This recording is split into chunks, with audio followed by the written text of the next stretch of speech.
Hello po. Hello. Nawala tayo kanina. Okay, Alexis, continue natin.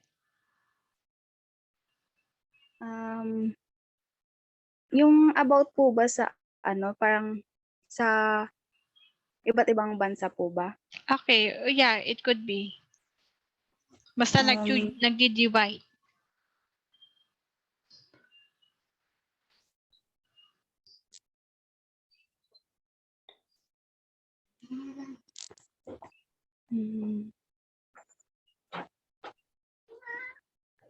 Parang ano po, yung parang sa mga politics po, ma'am. Okay, kindly give yung the gist na lang. Yung exact niya, example.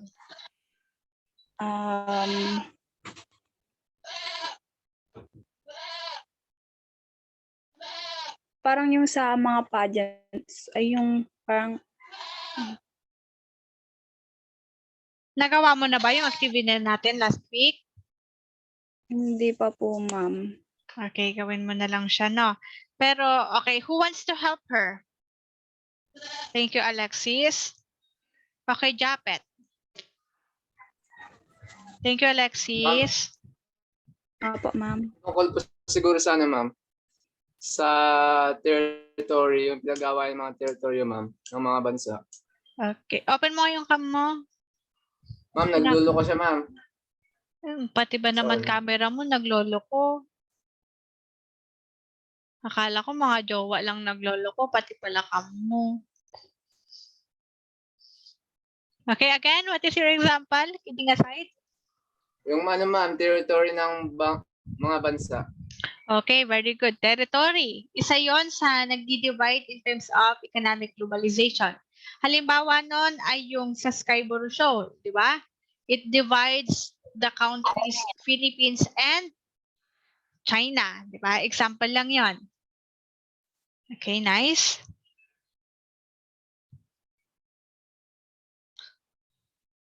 Okay, market integration. Dito tayo magpo-focus ngayon.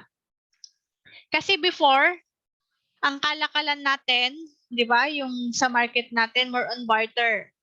Magpapalit tayo ng mga products is exchanging of products. Di ba? Like, ako, kunwari, puro bukid, mga gulay, ipapalit ko siya sa karne at isda.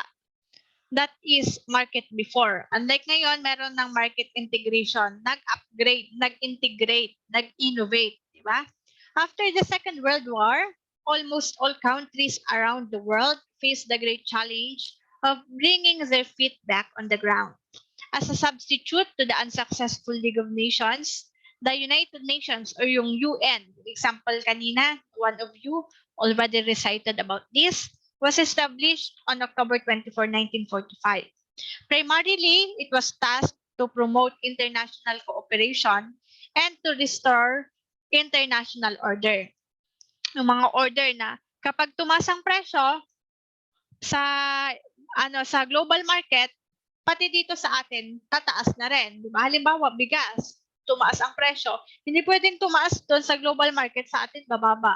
Hindi mangyayari 'yon. Pag tataas ang bilihin sa national market, ganun rin tayo. Pagbababa, may balik presyo, ganun din tayo dito sa baba. Earlier in 1944, at the Monetary and Financial Conference in Bretton Woods, New Hampshire, in US, the first government-sponsored international financial institutions were established, the World Bank. Later on, the different financial institutions will be discussed. Ano bang maitutulong nila? And also the International Monetary Fund or IMF. Okay, there are two types of international financial institution. Intergovernmental and private.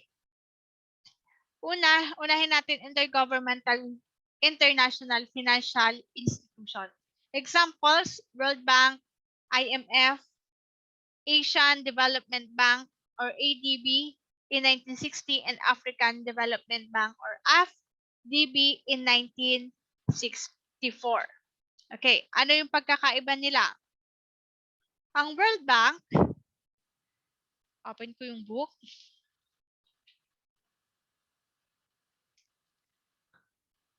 Dapat may nag-in ba? Ay, wala. Okay. Ang World Bank, it aims to end extreme poverty and promote shared prosperity in a sustainable way. Diba? However, itong IMF naman, used to facilitate granting of loans and financial assistance of developing countries. Actually, halos naman lahat ng mga financial institution, 'di ba? They are used to give loans and financial assistance to developing countries. It works also, IMF, it works to foster global monetary cooperation, secure financial stability, facilitate international trade, and more. Like World Bank, the both of them also grants financial assistance and loans to developing country, like in World Bank. However, ASEAN Development Bank and African Development Bank, the both of them were created to spur social progress and economic growth in order to address and reduce poverty. As financial institutions, they are anchored on the goal of fostering sustainable development in their respective member countries. Yan yung intergovernmental financial institution. Examples naman ng private is Citigroup and Merrill Lynch. Ang Citigroup, that is the fourth largest bank or American bank and financial institution in US. Pang-apat siya. It is used for investment banking and financial corporations. On the other hand, Merrill Lynch is the wealth management division of Bank of America. Both of them provide direct investment around the world. It could be in the form of foreign direct investment, stocks, or financial loans.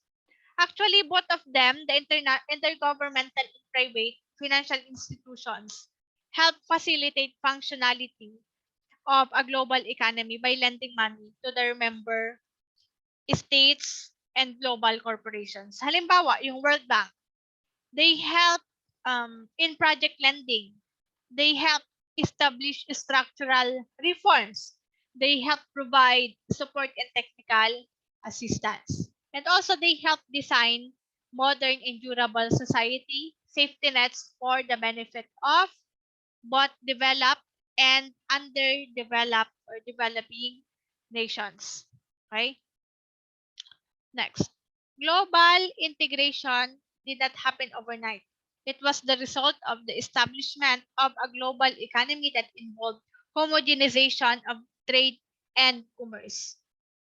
Sabi ko nga, 'di ba, sa international market, kapag tumaas, yan yung market integration. Pag tumaas ang presyo, automatic tataas na. Ito yung presyo natin dito. Pag bumaba ang presyo, bababa ang presyo. Sasabay-sabay lang yan. Kasi hindi pwedeng mataas doon, mababa dito, di ba? Magkakaroon ng problema in terms of the growth of the economy. Harvey in 1990 sees that cities in countries were able to extend their reach beyond borders and patterns of trade and technology because of developments in shipping and navigation. Ito na, yung mga madali na lang pag-shipping ngayon because of technology. Napakabilis na ng trading. Diba? Ginagawa ng globalization ang mga countries as borderless countries. Na-discuss natin nung first week yan. Colonialism and imperialism rose as the new ways of putting order to the economic interrelationships among countries. Equity, corporate ownership, management, subsidiaries, and central headquarters which supply and distribute goods and services were established through colonialism. Yan yung mga pananakop before, di ba? Like US. Diba? Tayo sa Pilipinas and Mexico, naging source na rin tayo ng mga products like mga goods, mga isda. Diba? The integration of global market started when big American corporations began to emerge after Second World War with the rise of new conglomerates. Halimbawa, yung Toyota, yung mga sasakyan, Nissan, Isuzu, they took off after giant American companies flourished. Diba? These companies prospered as primary and global makers of trucks for the Japanese military. Diba? Magiging supplier na sila ng mga trucks, mga sasakyan. Diba?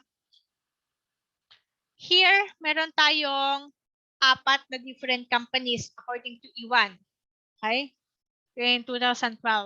International companies, multinational companies or MNCs, yung nabanggit ko kanina, global companies, and transnational companies or TNCs. Okay, kindly read the first one.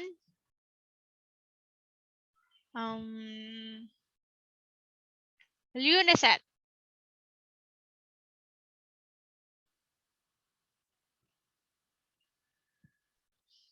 Ma'am. Okay, international companies, kindly read. International companies are importers and exporters with no investments outside their home countries. Thank you, Lunicet. Number 2, Jo Marie.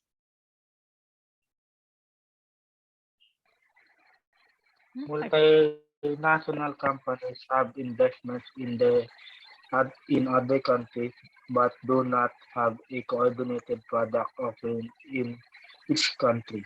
They are more focused on adapting their products and services to each individual local market. Thank you. Number 3, Japet. Global companies have investment that are present in many countries. They typically market their products and services to each individual local market. Thank you. And number 4, Care.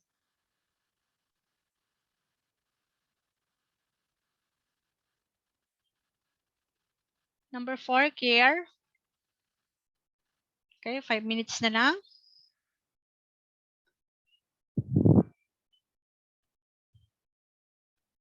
Care. Ay, hindi siya naka-open cam. Kaya ito rin ang kaya gusto kong i-open cam. Baka mamaya tulog na siya. Okay, magtawag tayo ng iba. Care, are you with us? Okay, Alexis.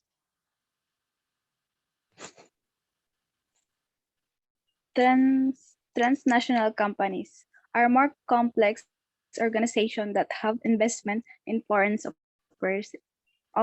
operations, have center corporate facility but have decision making, research and development, and marketing powers to each individual foreign market. Okay, thank you. Those are the 4 different companies.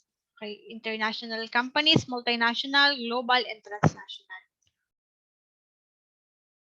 There are 3 structural periods naman from 1950 onwards. Jerry Finn 2001 identifies 3 structural periods in the existence of global corporations after war.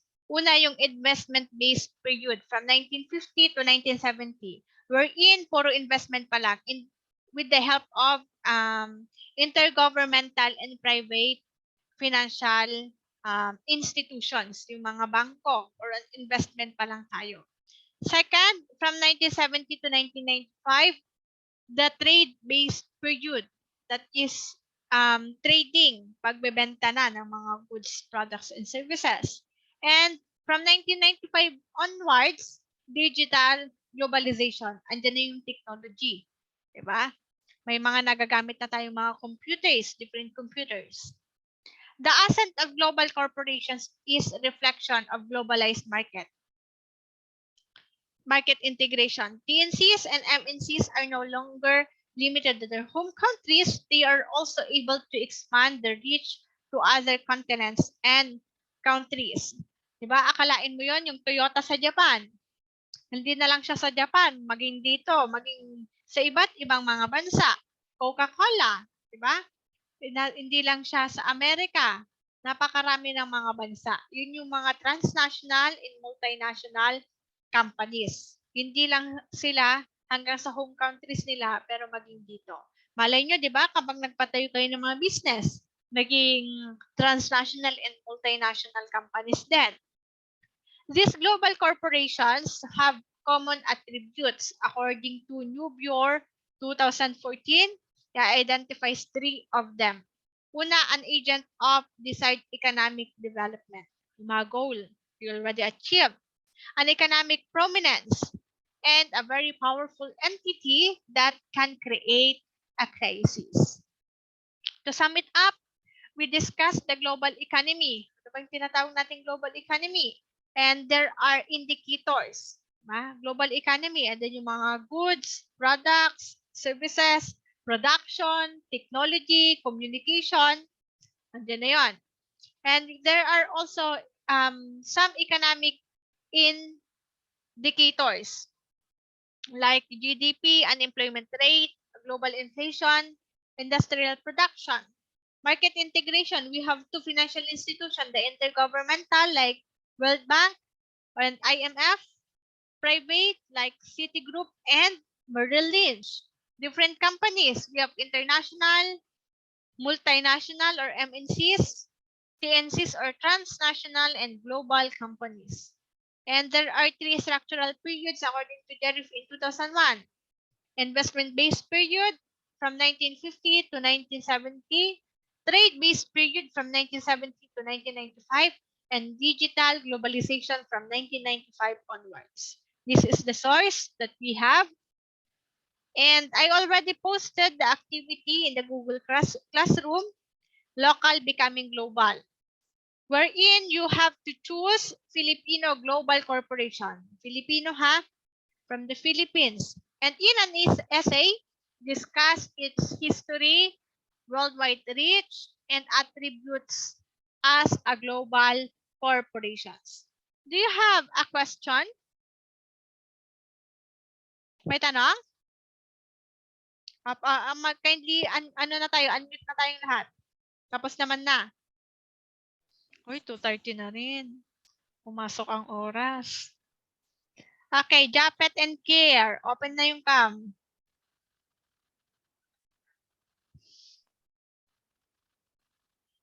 Meron pang question? Wala na? Okay, next meeting. Quiz natin at saka magbibigay na lang ako ng reading material. No, yun lang tayo next meeting. No more question? Open na yung cam. Ano tayo ulit? Picture ulit tayo. Parang nadagdagan tayo naman eh. Japet and Care. Ito baka nasa trabaho. Ma'am Ayaw. Ayaw. Kay Daryl tsaka Kier. O bakit kanina 10 tayo? Ngayon 9 na lang? Natakot sa picture?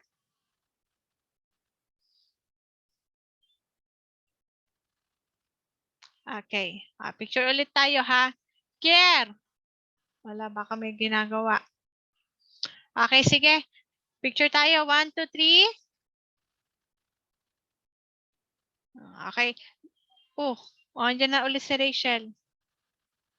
Wala kayong klase after nito?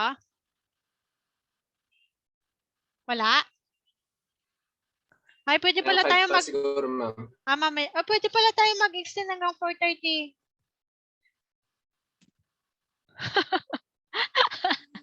Gusto nyo naman? Hindi naman, ma'am. Huwag naman. Nahihimik lahat. Pahirapan natin ang isa't isa. Okay, that's all for now. Good afternoon and goodbye everyone. Bye, ma'am. Thank you.